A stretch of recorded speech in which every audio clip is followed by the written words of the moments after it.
Okay, my Stampin' friends, it's time for DSP Sketch Project number 26. We are crafting with the Stargazing DSP today.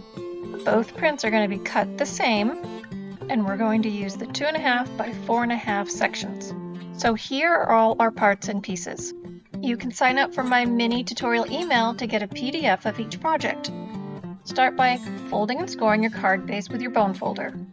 Now we're going to add the first pattern paper. You can see I've got about 1/8 of an inch on the left and the bottom with a slight tilt. Then we add the second pattern, and now we have 1/8 of an inch on the top and the right with also a tilt, so the two overlap. Now I stamped my greeting with my Blackberry Bliss ink on a something fancy die cut for the label. And I just added that real quick with my dimensionals. I wanted a little bit of bling on this card. So with my 2023-2025 in color dots, I used 3 of the Moody Mauve color, which coordinates quite well. And here's the final project with our stargazing panels.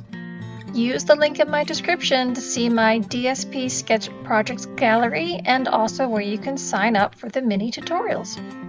Remember, subscribe on YouTube and to my newsletter so you don't miss out on anything. Thanks, everybody. We'll